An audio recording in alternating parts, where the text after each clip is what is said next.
What's good, YouTube?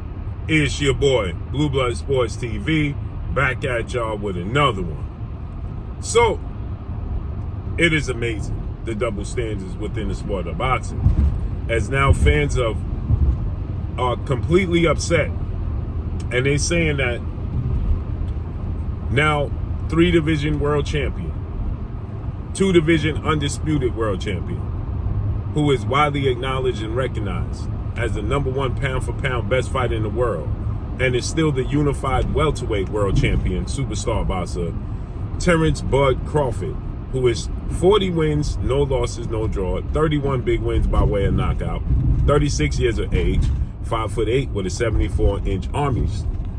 Terence "Bud" Crawford had a marquee fight that took place July 29th, Las Vegas, Nevada, T-Mobile Arena, when he took on and defeated his biggest rival in former unified 3-belt WBA, WBC, IBF welterweight world champion, superstar boxer, who at the time was top 5 pound-for-pound best fighters in the world, and Errol "The Truth" Spence Jr. He was undefeated. Now Errol Spence is 28 wins, 1 loss, no draw, 22 big wins by way of knockout.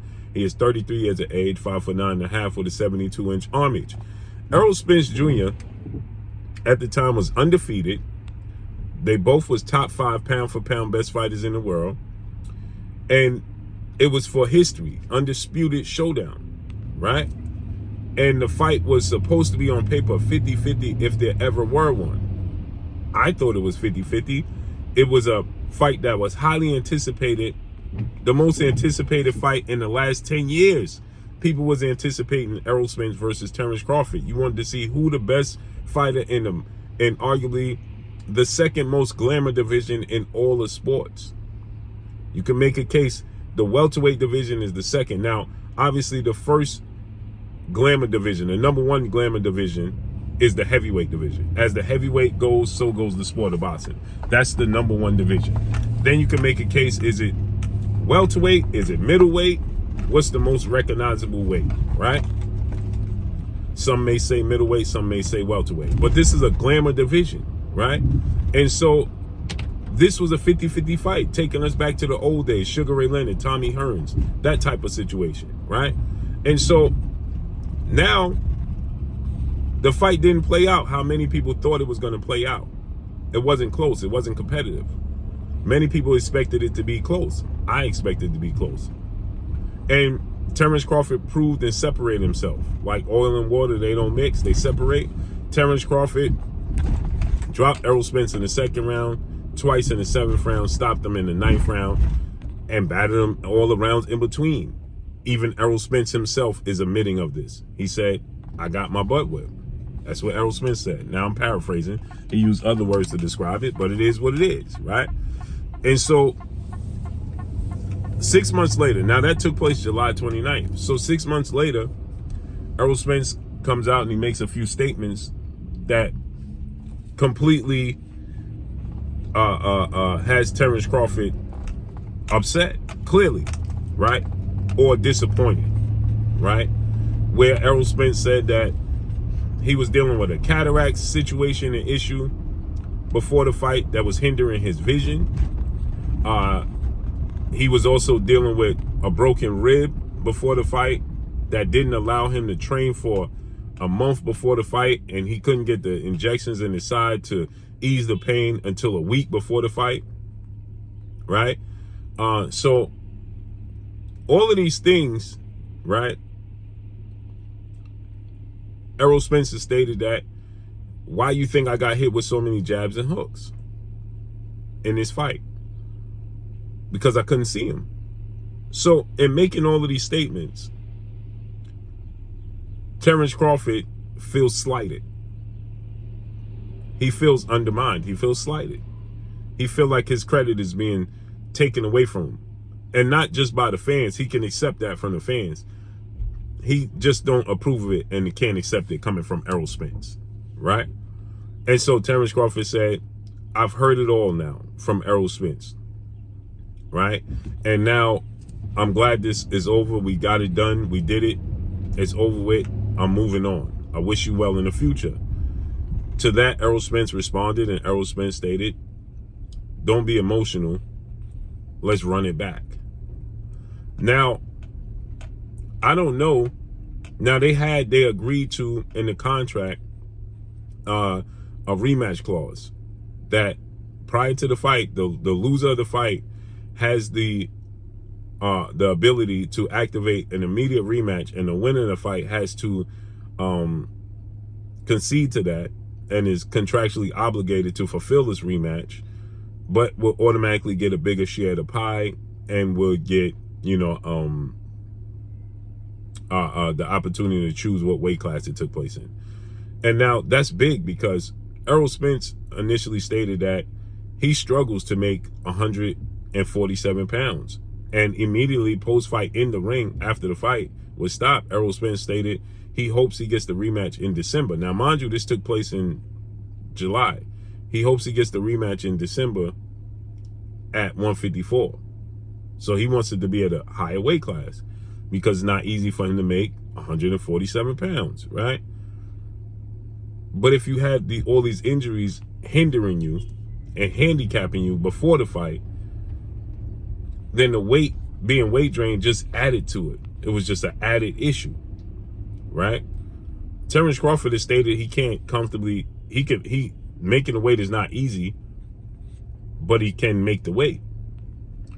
And so initially, many people stated when it came out that Terence Crawford team was saying that if they rematch, it's going to be at 147 because Terence Crawford is not even truly interested in a rematch because of the way the fight played out in itself. And people jumped on Terence Crawford. They jumped on Terence Crawford. Oh, man, Terence Crawford is being dishonest. He's being disloyal. He's pulling the rug from underneath Errol Spence's feet after Errol Spence went above and beyond, jumped through hoops and hurdles to make the fight happen. Now Terence Crawford is trying to force him at a weight class where he can't comfortably make his weight drain. This is what we stated.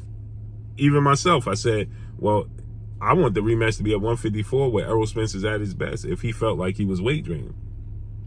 But now, if you knew you had a broken ribs, you had an eye injury, so on and so forth going into the fight, then the weight didn't even matter because you had other handicaps that was far worse than the weight, right? And so now Terence Crawford has gotten to a place where he's like, you know what? I'm moving on, right? I'm looking to fight now and become a 4-division champion. I'm looking to fight undefeated Australian superstar, now WBO junior welterweight world champion, Tszyu. And I'm willing to go to Australia to do it, right? And now the fans are not happy. They're saying that Errol Spence is being ducked by Terence Crawford, right? Because he's looking to pursue Tszyu, right? And Tszyu is 24 wins, no losses, no draw, 27 wins by way of knockout, 29 years of age, 5'8" with a 70-inch arm reach. So they're saying that he's ducking Errol Spence rematch to fight Tszyu. He's not ducking Errol Spence rematch. He's disappointed in the way Errol Spence handled the loss, right? And now people are saying, well, he's ducking Errol Spence. If you're going to duck Errol Spence, you should fight the Phenom, the newly crowned IBF welterweight world champion, superstar boxer, the Phenom, as I refer to him as, in Jaron Boots Ennis, who has 31 wins, no loss, no draw, 28 big wins by way of knockout. He is 26 years of age, 5'10" with a 74-inch arm reach. That's a fight I would love to see as well. So people are saying he's ducking Jaron Boots Ennis if he's going to fight Tszyu at 154, right? And I have this to say. See, Jaron Boots Ennis was elevated to the IBF champion because Terence Crawford has the rematch clause with Errol Spence, and the IBF stripped Terence Crawford as Terence Crawford inherited Jaron Boots Ennis as his mandatory challenger. Jaron Boots Ennis took the route of becoming Errol Spence's mandatory because they both was on the quote-unquote same side of the street. Errol Spence is with the Premier Boxing Champion, founder and advisor Al Heyman in the PBC, better known as the PBC. And Jaron Boots Ennis fights on and is promoted by TGB Promotions, Tom Brown Promotions, but he's with now the late Cameron Duncan, and was signed an exclusive deal with Showtime President Sports, Steven Espinosa. So he had an exclusive deal with Showtime and Steven Espinosa and was signed to Cameron Duncan, but was featured on Tom Brown Promotions with the PBC as a network, right? To be able to showcase his talents, because Cameron Duncan don't have a network deal. So they took the route of going the Errol Spence route because that's an in-house fight. And Terence Crawford at the time was a quote-unquote out-house fight, as he was with Bob Arum. So that was viewed as an outhouse fight, right? So he took the route of the in-house fight with Errol Spence and the IBF, when he could have went that WBO route, but he chose the IBF route, which is understandable. And Errol Spence at the time was a bigger marquee name for Jaron Boots Ennis. Errol Spence was a bigger draw than Terence Crawford, right? He did bigger numbers, a bigger fan base. So that's the route that they chose to go with. And he had 3 belts, right, to Terence Crawford's 1. So they chose to go that route and make themselves the mandatory for Errol Spence and opposed to Terence Crawford. So Terence Crawford beats Errol Spence, and now Terence Crawford has inherited Jaron Boots Ennis as his mandatory challenger. But at the same time, Jaron Boots Ennis, now Cameron Duncan has transitioned, and Showtime has gotten out the business of the sport of boxing after 37 years. So they don't have a network to fight on. They will have to fight and agree to a deal, with Al Heyman and the PBC. That's what had to happen, because Terence Crawford is not signed to PBC, nor is Jaron Ennis. So Jaron Ennis will have to sign to the PBC, and Terence Crawford will have to sign to the PBC. And now Terence Crawford is looking to become a 4-division champion, right? And people are saying he's ducking Jaron Boots Ennis. Well, a bigger money fight and a more lucrative fight right now. Now, style-wise and matchup-wise, I want to see Jaron Ennis and Terence Crawford. I just want to see their styles matched up against one another and see how that plays out, their skill set, and see who wins. I'm on board with that. But the truth of the matter is, the bigger money fight is Tszyu for Terence Crawford, and it's a lateral move. It's not like he's taking a step back. It's not like he's fighting a less of an opponent. He's fighting what's considered a more dangerous guy. He's fighting at 154 pounds against a guy who is the WBO champion in a weight class he never fought in. He's moving up in weight to try to challenge Tszyu, and the fans are now upset that he's ducking. Now get this: everybody wants Terence Crawford to stay at 147 pounds, right? They want Terence Crawford to stay at 147 pounds. But when Errol Spence was saying he's too big for the weight class, everybody said that Errol Spence should be allowed to move up in weight.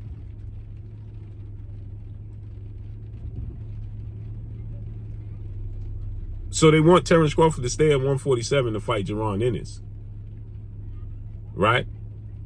But they want him to go up to 154 to fight Errol Spence. So if he fight Errol Spence, it's okay to move up in weight. But if he don't fight Errol Spence, you want him to stay at 147. But if he want to fight Tszyu, he's ducking Jaron Boots Ennis. We got to make it make sense, people. You got to make it make sense. Terence Crawford fights and beats Tszyu, right? That makes Terence Crawford a 4-division world champion. If he fights and beats Jaron Ennis, yes, he beat Jaron Boots Ennis. Let's say he fights and beats Jaron Boots Ennis. It'll be viewed in the same light, and people will say Jaron Ennis is unproven. He proved absolutely nothing, is what people will be saying. That Jaron Ennis didn't prove anything. Who did he beat? Right? Because he don't have any marquee names and fights on his resume. Excuse me.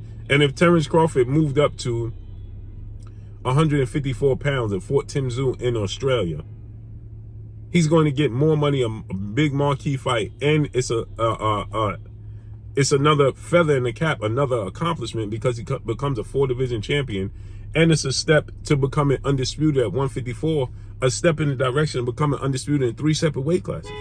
The only fight he will have to have is a fight with Jamel Charlo, who's the unified 3-belt world champion. He holds the IBF, WBA, and WBC, just like Errol Spence did.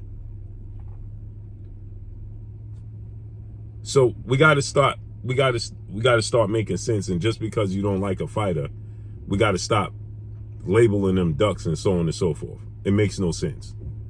And that's all I got for y'all. Make sure you hit the like button, drop a comment in the comment section. Let me know what y'all think.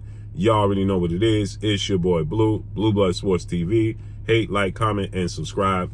You haven't subscribed, hit the subscribe button, hit the like button, hit the bell icon to get all the new notifications. Follow me on Instagram at Blue Blood Sports TV, all one word. That's all I got for y'all. I'm gone. Peace.